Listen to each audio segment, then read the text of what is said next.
Hello everyone, welcome to social studies with MI.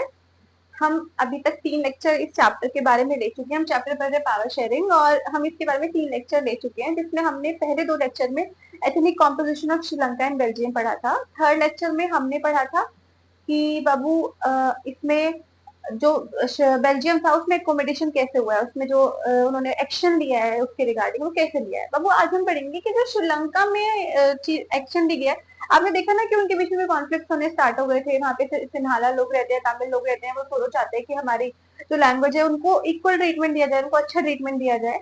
अब क्या हुआ बाबू, वहाँ पे सबसे जो मेजोरिटी में कम्युनिटी थी, आपको याद है उसका नाम था सिन्हाला कम्युनिटी। वो कितने परसेंट थे? 74%। और जो वहाँ पे तमिल कम्युनिटी थी वो उनसे कम थे। और ये दोनों जो कम्युनिटी है इनके बीच में कॉन्फ्लिक्ट वहाँ पे स्टार्ट हो गए थे। अब बाबू यहाँ पे जो हुआ है इसको ना समझना बहुत इंपॉर्टेंट है, बहुत इंपॉर्टेंट टॉपिक है, एग्जाम में आता है। इस टॉपिक को आप बोलोगे मेजोरिटेरियनिज्म इन श्रीलंका। मेजोरिटेरियनिज्म का मतलब होता है कि जो मेजोरिटी है वो रूल करती है, वो अपनी टायरनी चलाती है। टायरनी मतलब अपनी दादागिरी चलाती है। और जो माइनॉरिटी कम्युनिटी है वो चाहती है कि उनके हिसाब से चले। मतलब मेजोरिटी कम्युनिटी माइनॉरिटी कम्युनिटी के ऊपर अपनी दादागिरी चलाती है और वो चाहती है कि वो उनसे दब के रहे, उनके हिसाब से चले। तो मतलब कुछ तो यहाँ पे गड़बड़ हुई है। जैसे बेल्जियम में सब कुछ अच्छा अच्छा हुआ था, यहाँ पे सब कुछ अच्छा अच्छा नहीं हुआ है, यहाँ पे कुछ गड़बड़ हुई है। अब वो गड़बड़ क्या है उसको हम पॉइंट वाइज पढ़ेंगे, इसको ध्यान से समझना। सबसे पहले बाबू याद रखना कि 1948 में श्रीलंका को इंडिपेंडेंस मिली थी। इंडिपेंडेंस समझते हैं हम, आजादी। इंडिया कब इंडिपेंडेंट हुआ था? 1947 में। ये कब इंडिपेंडेंट हुआ है? 1948 में। ऐसे याद रख सकते हो आप। जब इनको इंडिपेंडेंस मिली ना, तो यहाँ पे जो गवर्नमेंट है वो मेजोरिटी के थ्रू किसने बना ली? सिन्हाला ने। क्योंकि ये ऑब्वियसली ज्यादा थे तो इनको वोट ज्यादा मिले हैं, तो ये इनकी यहाँ पे गवर्नमेंट बन गई। समझ में वो पहली बात की 1914 में इंडिपेंडेंट हुए, गवर्नमेंट किसकी बन गई? सिन्हाला की। इन्होंने गवर्नमेंट बनाने के बाद जो काम किया वो बहुत गलत काम किया।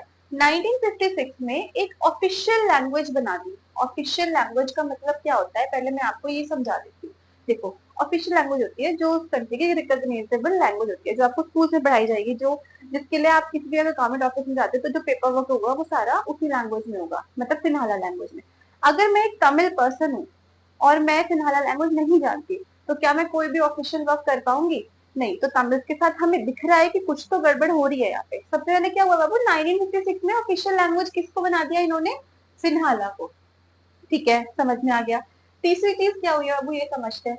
तीसरी चीज इन्होंने क्या किया है, यहाँ पे जितनी भी गवर्नमेंट जॉब्स थी, ठीक है, जितनी भी यूनिवर्सिटी पोजीशन थी, मतलब जो भी आप हायर एजुकेशन के लिए जाते हो, तो यूनिवर्सिटी पोजीशन किसको प्रेफर किया गया है यहाँ पे? सिन्हाला को। ऑब्वियसली ये लोग खुद को ही प्रेफर कर रहे हैं, हर जगह लैंग्वेज भी अपनी चला ली, गवर्नमेंट भी अपनी बना ली, और क्या करे, सारी चीजें किसको प्रोवाइड कर दी है यहाँ पे?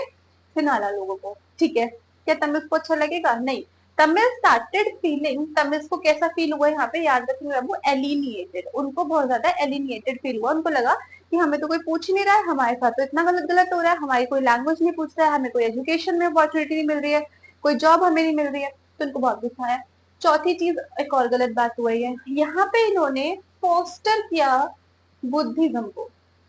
आपको याद होना चाहिए कि जो सिन्हाला लोग थे ना वो बुद्धिज्म रिलीजन फॉलो करते हैं, और जो तमिल लोग हैं वो हिंदूज और मुस्लिम्स हैं। बाकी एक और ग्रुप है क्रिश्चियनिटी। इन्होंने क्या किया, फोस्टर किया बुद्धिज्म को। फोस्टर का क्या मतलब होता है? एक तरह से बढ़ावा देना, कि हम इस रिलीजन को बढ़ावा देंगे, हम इस रिलीजन को फॉलो करेंगे, वही आगे लोगों को प्रचार करेंगे इसका। ठीक है, तो बुद्धिज्म को बढ़ावा दिया। तो हमें ये समझ आ रहा है कि बहुत कुछ गलत हो रहा है यहाँ पे, किसके साथ?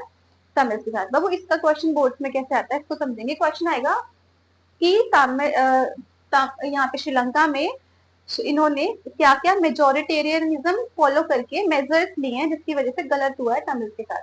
What majoritarianism measures have taken by Sinhala to create a majority in the government. देखो बाबू, सबसे पहले क्या हुआ, 1914 में इंडिपेंडेंट हुए, गवर्नमेंट किसने बना ली? सिन्हाला ने। 1956 में ऑफिशियल लैंग्वेज बनाई, सिन्हाला को ऑफिशियल लैंग्वेज घोषित कर दिया। गवर्नमेंट जॉब, यूनिवर्सिटी पोजीशन सबको उसको दे दी, सिन्हाला को। तमिल के साथ फील करना स्टार्ट कर गए यहाँ पे एलिनेटेड। उनको लगा कि हमें तो इग्नोर कर रहे हैं। एलिनेटेड का मतलब होता है इग्नोर, कि हमें तो इग्नोर किया जा रहा है। लास्टली क्या फोस्टर किया गया यहाँ पे? बुद्धिज्म को फोस्टर किया गया। अब ये इतना एक्शन लिया जा रहा है तो उस पर रिएक्शन भी तो आएगा, है ना? वो रिएक्शन क्या था इस चीज को समझते हैं।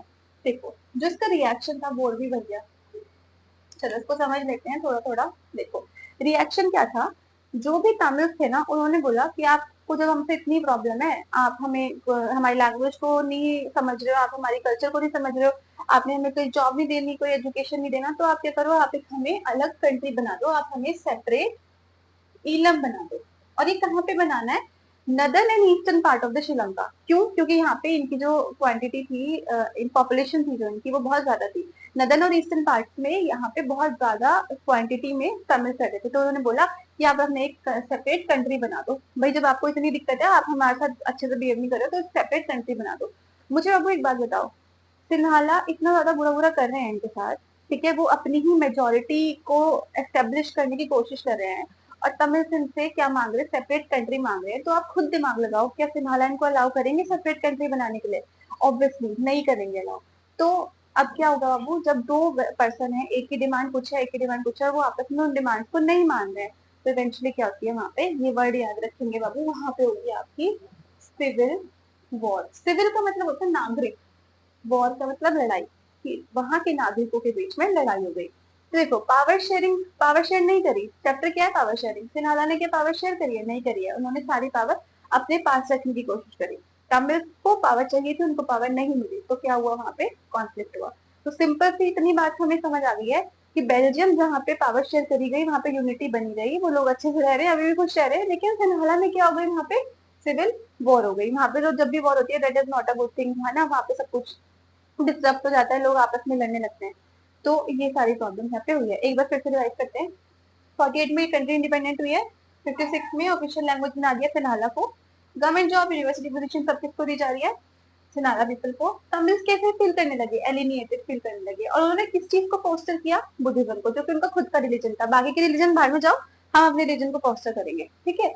उसके बाद तमिल कैसा फील करेंगे? तमिल को लगेगा कि भाई जब हमारे सुन ही नहीं रहे हो, तो हमें क्या दे दो? एक सेपरेट इलम दे दो। ये वर्ड है इलम, याद रखना बाबू, EELAM, इलम। तो मतलब होता है कि हमें एक सेपरेट कंट्री दे दो। तो ऑब्वियसली सिनारा पीपल उस चीज को नहीं मानेंगे, और नहीं मानेंगे तो क्या होगा? वहां पे सिविल वॉर होगी, ठीक है। आई होप आपको ये लेक्चर समझ आया हो।